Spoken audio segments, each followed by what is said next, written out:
rebonjour à toutes et à tous. Je suis ravie de vous retrouver. Allez-y, prenez place juste ici. Je m'installe ici. Alors, installez-vous. On va parler de marketplace, mais vous le voyez, ce sujet de la RSE, il est quand même vraiment mis à l'honneur durant ce salon. Pour en parler, donc, nous avons notre mentor Maud Béagle de Vinted et Raoul Costa de Beauregard de Back Market. Merci à tous les deux de votre présence. Merci d'avoir accepté de témoigner aux côtés de Maud. Vous avez donc une mission commune. J'aimerais que vous nous en parliez, mais aussi que vous en profitiez pour nous donner le périmètre de vos missions, nous en dire plus aussi sur vos entreprises. Si par hasard vous ne connaissez pas ces deux entreprises qui, on peut le dire, connaissent un vif succès. Je commence. Allez, Maud. Donc, je suis Maud Béagle. J'ai rejoint Vinted il y a plus de 2 ans, suite à une acquisition d'une précédente boîte qu'on a vendue à Vinted. Et j'occupe la fonction de responsable du groupe de la stratégie long terme. Et voilà. Quoi d'autre tu voudrais que La mission commune, peut-être. Voilà. Oui. La mission de Vinted, je pense que vous avez entendu parler de Vinted. Pour nous, c'est de faire de la seconde main une norme, le premier choix pour les utilisateurs, pour les consommateurs. Et voilà, aujourd'hui, on se concentre avant tout sur la mode et le lifestyle. Je pense qu'on ne présente plus Vinted en France avec toutes nos campagnes marketing. Voilà. Je peux peut-être passer la main à Raoul. Avec plaisir, Maud, et merci Claire de nous inviter ici.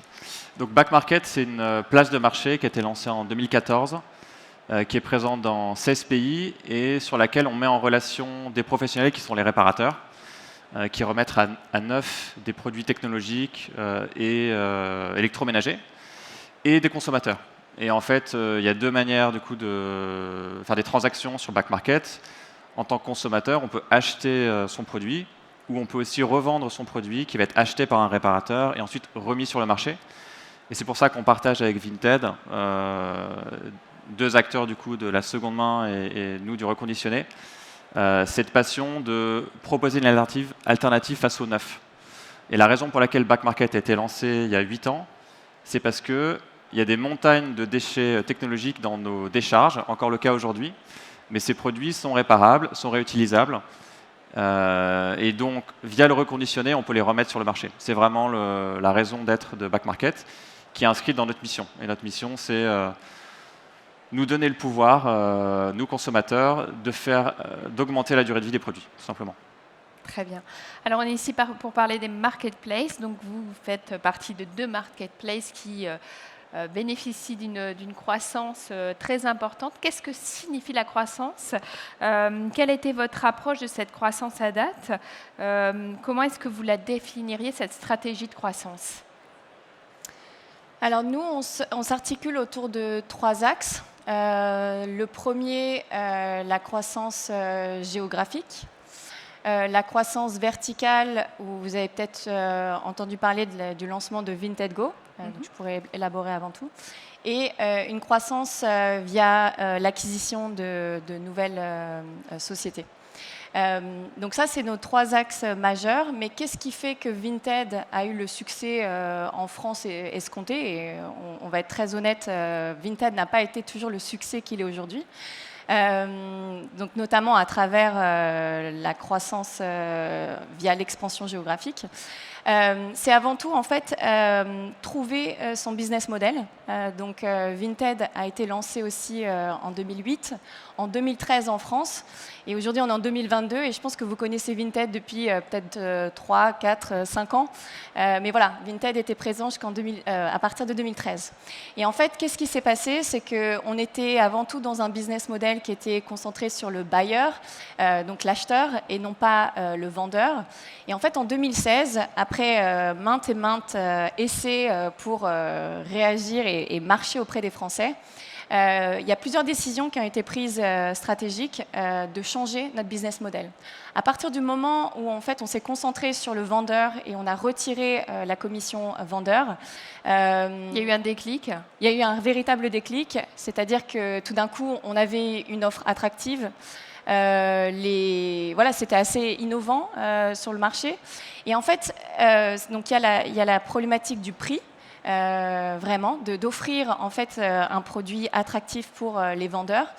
Mais en fait, le prix est attractif, mais si vous n'avez pas en fait la création de valeur pour l'utilisateur, donc les vendeurs et les acheteurs, donc c'est-à-dire une plateforme qui est intégrée avec des outils de sécurité, c'est-à-dire intégrer les offres de paiement, les frais d'envoi, tout ça intégré. En fait, espérer que le seconde main va remplacer le neuf, comme disait Raoul, c'est un peu utopique. Donc ce qu'on s'est dit, c'est de se dire, OK, il faut qu'on soit d'un point de vue prix hyper attractif, mais aussi d'un point de vue valeur, comment on fait en sorte que en fait, acheter du seconde main, c'est aussi bien que d'acheter du neuf, et que l'expérience en fait, en est vraiment égale. Et la troisième composante vraiment qui a fait que Vinted a marché et vraiment est parti en France, c'est une approche marketing innovante. Voilà, je pense que vous avez tous une télé et vous voyez les campagnes publicitaires de Vinted depuis quelques années. C'est amusant parce que quand j'ai rejoint Vinted, je pensais que c'était vraiment trop, pas forcément contrôlé, ce marketing est assez agressif. Mais en fait, voilà, Vinted est vraiment dans une approche contrôlée de son approche marketing, tout en étant innovante. Et je pense que ça, c'est vraiment la combinaison des trois. Donc, attractif niveau prix, une vraie expérience intégrée de bout en bout et une stratégie marketing innovante. Oui, et ce qu'on peut retenir, c'est que vous disiez en préparant l'intervention, c'est la volonté de faire de la seconde main le premier choix. Raoul, qu'est-ce que ça vous inspire et dans quelle on a la même mission. Et par rapport à ce qu'a dit Maud sur Vinted, on partage les mêmes axes de développement, les deux premiers, parce que nous, on ne fait pas de croissance, en tout cas jusqu'à maintenant, on n'a pas fait de croissance par acquisition. Mais effectivement, on a fait de la croissance et on fait aujourd'hui par l'international, l'expansion géographique, et par l'intégration verticale, donc le lancement de services pour nos consommateurs ou nos marchands. L'expansion géographique, pour nous, notre boussole, elle est simple, c'est aller dans les pays dans lesquels il y a une surconsommation de produits neufs. Donc ça commence par les États-Unis, mais aussi l'Europe, et plus récemment le Japon. Ensuite, pour l'expansion verticale, là, on s'intéresse à deux choses.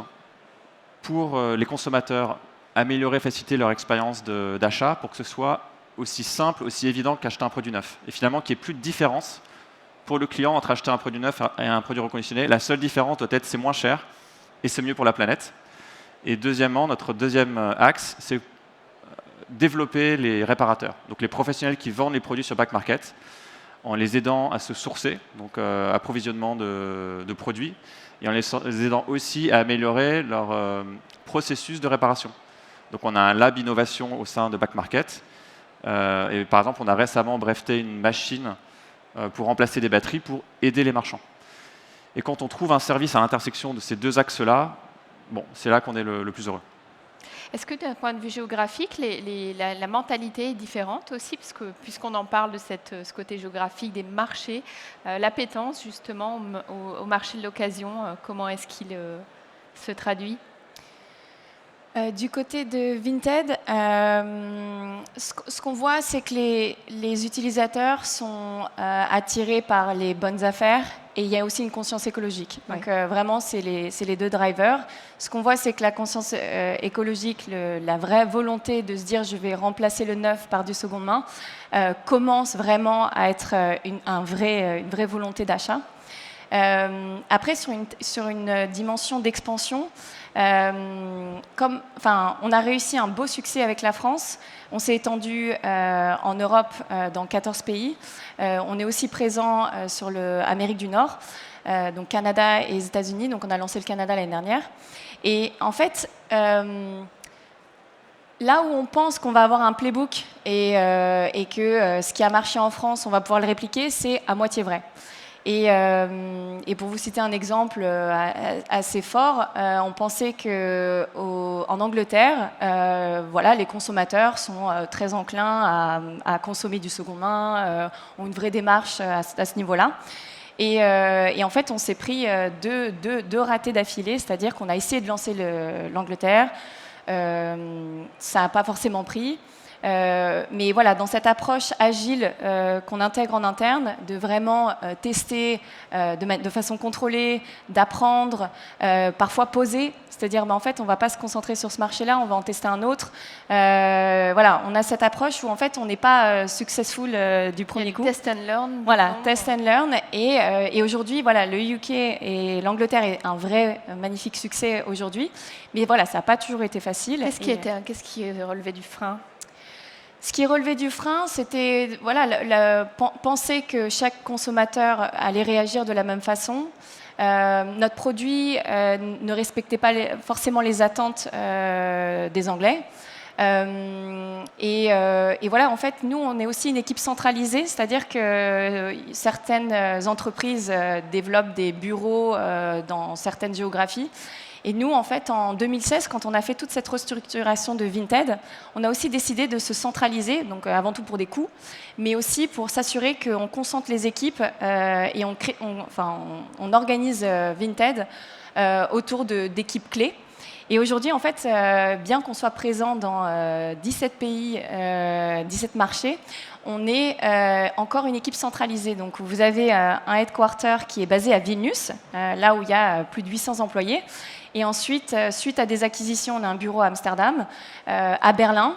Mais voilà, la plupart des équipes, en fait, sont toutes centralisées. Donc, en fait, quand tu es une équipe centralisée, comprendre le marché demande peut-être plus de temps. Donc, c'est économique d'un côté et c'est toute la complexité entre centralisé, décentralisé et quand et pourquoi c'est le bon moment, etc.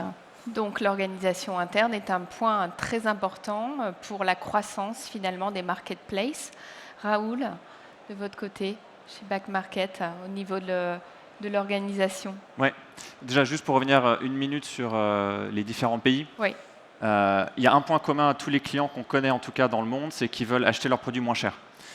Et donc avec les produits reconditionnés dans la tech, finalement, ce sont des économies de l'ordre de grandeur d'une centaine d'euros ou plus. Donc c'est vrai que c'est un produit d'appel très important avant même le désir de faire quelque chose de bien pour la planète, mais qui est un désir grandissant. Ça, c'est très positif de savoir ça. Néanmoins, il y a des exigences clients qui varient beaucoup. Donc, par exemple, pour le Japon, quand on a lancé le Japon, on a fait une petite étude de marché et on s'est rendu compte que le mot reconditionné n'existait pas. Et que la consommation technologique est très importante. C'est un des plus gros pays d'Apple, par exemple, mais ce sont des produits neufs. Donc, quand on a lancé le Japon, qu'on a vu comme un très gros potentiel pour Back Market, il y avait énormément de risques. Donc on a fait un lancement, on va dire en mode POC, Proof of Concept, avec très peu de ressources en interne, aucun développeur, pour tester en fait le marché. Et au bout de 6 mois, il y a eu un product market fit, un succès, et là on a investi les ressources technologiques pour construire une véritable plateforme qui réponde aux besoins de A à Z des clients japonais et qu'on est en train du coup de scaler très fort. Et du coup, en termes d'organisation, je dirais qu'à Back Market, il y a vraiment 2 types d'organisation. Il y a l'Europe, grâce au marché unique, toutes les transactions se font en cross-border. Donc un professionnel, un réparateur français peut vendre en Allemagne, en Italie, en Finlande, etc. Et donc là, on a une organisation qui est finalement fonction centrale, avec des responsables pays seulement pour les gros pays stratégiques, qui eux vont orchestrer et coordonner. Et puis après, il y a les États-Unis et le Japon, qui eux sont plutôt des pays univers où les produits, la supply est locale, les clients ont des exigences spécifiques, et donc on a localisé des équipes, elles aussi avec leur general manager, donc leur patron, mais aussi avec des équipes, que ce soit marketing, tech ou supply, qui sont localisées. Merci pour ces précisions. On voit bien les spécificités aussi entre les différents pays. Vous nous parlez tout à l'heure mode de Vinted Go. C'est une solution qui permet de faciliter les moyens de livraison et de proposer plus de services aux membres sur la marketplace. Ça relève aussi de la croissance verticale. Oui, parce qu'en gros, Raoul a mentionné le cross-border. Et en fait, la raison aussi, donc, quand vous craquez un marché, magnifique, il faut s'étendre, bien sûr. Et la manière dont on a réussi à s'étendre de manière attractive et avec succès, c'est qu'en fait, on s'est rendu compte qu'en connectant les pays entre eux, notamment sur les envois, c'est en fait le marché de l'envoi est très fragmenté en Europe. Donc, en fait, vous passez du temps à intégrer des PD, vous passez du temps à intégrer Mondial Relay, etc. Et on s'est rendu compte qu'en fait, en lançant nos marchés, bien sûr, on voulait offrir le meilleur pour nos consommateurs. Donc, on s'intéressait, OK, Mondial Relay en France, c'est une solution de PUDO, donc non livraison à la maison, à domicile. Et donc, on s'est dit, OK, c'est une option moins coûteuse, donc on offre moins cher aux utilisateurs. Donc, et ensuite, ainsi de suite. Et en fait, en lançant les marchés, on s'est rendu compte qu'on pouvait, avec nos volumes, engager ces sociétés d'envoi à s'étendre aussi et à bénéficier. Et donc, on a commencé à connecter nos pays entre eux. Ce qui a été, en fait, quand vous connectez ces pays, vous offrez en fait plus de choix aux utilisateurs d'un certain pays. Quand vous lancez un pays, quand on a lancé par exemple l'Italie, on a fait en sorte que le listing français, donc les articles qu'on met en vente en France, soient visibles. Donc dès le premier jour, vous avez une très belle offre à offrir aux Italiens, etc. Et en fait, l'aspect stratégique à tout ça, c'est aussi les volumes. Et en fait, quand vous êtes un business comme Vinted, ce qui est beaucoup moins vrai que Back Market, les gens achètent un t-shirt pour une somme qui est assez ridicule. Donc, le prix et le coût. Donc, si vous ajoutez, OK, mon article coûte 14 € et j'ai 6 € de frais d'envoi plus, la transaction à payer, c'est pas forcément avantageux. Donc nous, ça, c'est un peu la problématique en disant, OK, donc comment on fait? Donc on va s'assurer que les coûts extra soient les plus petits possibles. Et en fait, quand vous connectez les marchés entre eux, vous allez augmenter vos volumes, que vous allez mieux pouvoir négocier dans vos contrats avec ces frais d'envoi, ces sociétés d'envoi.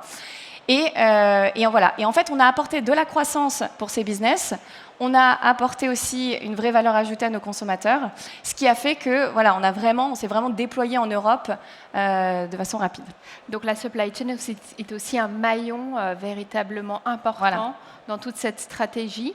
Après, oui. Et juste pour Vinted Go, donc en fait, quand on s'est rendu compte qu'on pouvait connecter tous ces pays ensemble et que ce marché est très fragmenté, on s'est rendu compte que si on voulait offrir encore plus d'avantages à nos utilisateurs, pourquoi pas offrir notre solution qu'on avait mis en place pour Vinted en fait, à d'autres acteurs de l'écosystème du retail et compagnie.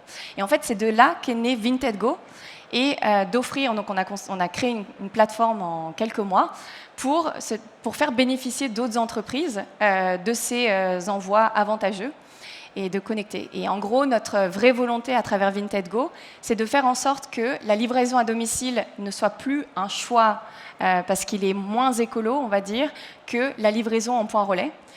Donc j'imagine que quand vous commandez Vinted, vous avez Mondial Relay comme solution. Et l'idée, en fait, c'est de se dire, voilà, comment on peut offrir une solution aussi un peu plus éco-responsable à tous ces frais d'envoi. Intéressant. Une fois qu'on a mis en place tous ces points stratégiques, comment fait-on pour rester sur la bonne voie? Raoul. Pour Back Market, le plus important, je dirais, c'est conserver la culture de l'entreprise qui a été instaurée par les fondateurs en 2014 et bien la faire essaimer dans ces différents bureaux à l'international et qu'à Tokyo, comme à New York, comme en Europe, elle soit très présente. Et ça a été un vrai challenge pendant le Covid, puisque pratiquement partout dans le monde, on ne pouvait plus aller au bureau. Bon, et puis, ça dépendait des pays. Certains pays ont été beaucoup plus fermés, comme le Japon et les États-Unis, que l'Europe. Et c'est là vraiment qu'on a porté notre effort, dans cette situation difficile, où on onboardait beaucoup de nouvelles personnes, de cultures différentes. Comment garder la culture de l'entreprise. Je pense que cette période, du coup, nous a finalement beaucoup renforcés, comme énormément d'autres boîtes, et que maintenant, on peut en tirer les fruits, parce qu'on a beaucoup appris de ce challenge. D'accord. Et chez Vinted? Et chez Vinted, c'est une très bonne question. Je pense que quand on se diversifie au-delà de son corps, donc nous on a cette marketplace, on a Vinted Go, donc on a 2 business en un, donc on devient un groupe. Donc on a dû faire toute une réorganisation pour savoir comment en fait on fait avancer tous ces chouettes projets. Et comme dit Raoul, je pense que l'approche, donc on utilise les OKR, donc vraiment faire en sorte qu'on ait une mission commune très claire et qu'on organise l'organisation autour d'objectifs vraiment spécifiques aide à éviter de s'éparpiller partout. Garder une trajectoire claire. Et nous, en fait, la trajectoire, elle est super claire. On optimise sur les coûts parce qu'on veut offrir l'offre la moins chère pour continuer d'être attractif parce que la concurrence est là et la concurrence est très bonne. Ça pousse aussi nous à innover et ajouter de la valeur à nos utilisateurs. Donc remettre le consommateur au centre et de se poser la question sur chacun de nos marchés qu'on développe, qu'est-ce que le consommateur demande, et ça nécessite donc tous les services que Back Market ou Vinted développent au fil de l'eau pour toujours améliorer l'expérience et démocratiser la seconde main au sens large. Très bien, alors il nous reste 4 minutes, j'ai une dernière question. Vous pourrez préparer vos questions juste après. Est-ce que vous avez des conseils à donner au public, des règles d'or à suivre? Puisque c'est vrai que l'univers des marketplaces, il est assez nébuleux, diversifié, surtout quand on parle de croissance, de marché à l'international. Je dirais que le seul conseil que modestement moi je peux donner, j'ai pas fondé la boîte, je suis là depuis 3 ans et tout le crédit est aux 3 fondateurs de Back Market. Mais de ce que j'ai vu les 3 dernières années, l'important en fait c'est de se fixer un cap. Nous on appelle ça en interne la North Star, donc l'étoile polaire qui donne toujours le nord à plusieurs années. Et en fait ensuite le chemin pour y arriver devient clair et en plus le chemin peut évoluer. Mais au moins on donne à chaque équipe, les équipes techniques, les équipes produits, les équipes business, la finalité à laquelle on va aller. Donc c'est encore une fois plusieurs années, ça a nécessité énormément d'efforts et ça donne cette liberté ensuite à chacun de prendre les bonnes décisions pour y arriver. Voilà. Et donc à Back Market, notre North Star, c'est de ne pas donner de raison à un client d'acheter un produit neuf. Et c'est vraiment de gommer les différences perçues, en tout cas aujourd'hui, par les clients entre un produit reconditionné et un produit neuf, alors qu'il y a exactement les mêmes fonctionnalités, la même durabilité, et que c'est beaucoup moins cher et mieux pour l'environnement. Merci. Maud. Et un conseil aussi assez modeste, mais ne pas hésiter à tester. Je pense que Vinted est l'exemple parfait que tu peux ne pas réussir dans les premières années, de savoir se remettre en question, de prendre parfois des décisions assez radicales et faire en sorte aussi que vous testiez. Et en fait, en testant, oui, on fait des erreurs et la marge d'erreur est OK et faire en sorte que ça soit contrôlé et faire en sorte que voilà, vous ayez une approche un peu agile de se dire comment on avance. Et comme dit Raoul, je pense que le fait de... Nous, on a une mission qui est très claire. Et en fait, la mission, parfois, pour les employés, ça peut paraître, oui, très bien, c'est the never-ending journey, comme on dit en anglais. Et en fait, je pense que pour les équipes dirigeantes, en fait, c'est aussi, quand on prend une décision de lancer un nouveau business, de mettre en place un nouveau service, est-ce que, en fait, on contribue à l'objectif qu'on s'est donné, et ça, je pense que c'est hyper important. Et le troisième, c'est investir sur vos employés, sur la culture. Je pense que Vinted est aussi une boîte qui est assez extraordinaire pour sa culture, où il y a une culture d'humilité. C'est-à-dire qu'en fait, si vous, dirigeants, vous faites en sorte que, oui, vous ne savez pas et que vous vous placez en fait d'égal à égal auprès de chacun de vos employés, vous allez vous découvrir que vos employés vont commencer à parler, oser, poser des questions. Et ça, je pense que chaque dirigeant, en fait, devrait vraiment apprendre de ça parce que c'est magnifique. Merci beaucoup, en tout cas. Est-ce que vous souhaitez interagir avec nos 2 intervenants? Y a-t-il des questions? C'est le moment. Est-ce que vous avez des questions sur les marketplaces, sur la RSE? Oui, il y a une question, juste au fond. Est-ce que vous pouvez vous lever, s'il vous plaît, et également vous présenter?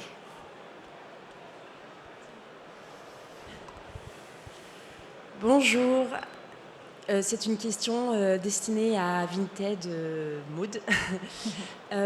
Donc j'ai bien compris que vous aviez commencé à intégrer une plateforme qui s'appelle Vitengo pour fluidifier tout ce qui est livraison omnicanal sur tous les marchés. Et j'aimerais juste savoir si vous avez des projets autour du paiement pour sécuriser tout ce qui peut être transaction, parce que plus vous étendez votre marché, plus il peut y avoir de la fraude ou d'autres sujets autour du paiement. Et j'aimerais savoir si c'est un de vos axes dans les prochains mois ou la prochaine année. Merci pour la question. Alors oui, paiement, en fait, ça comporte aussi un coût et, comme vous dites, un cas de fraude. Donc on a des équipes en interne qui sont vraiment spécialisées là-dedans. Donc c'est vraiment un sujet d'actualité. Après, voilà, c'est assez interne. Et après, on travaille avec MangoPay, Adyen, tous ces acteurs qui sont intégrés à notre plateforme en fonction des pays. Donc, on a vraiment en fait une offre de solutions assez variées qui répondent aux pays dans lesquels on est présent, quoi. Donc, on travaille très en lien avec tous ces acteurs-là. Et de notre côté, en interne, les cas de fraude ou autres sont vraiment aussi des sujets qu'on regarde très activement. Bien, merci beaucoup en tout cas. Merci beaucoup pour vos témoignages. On vous applaudit. Merci au public. Merci.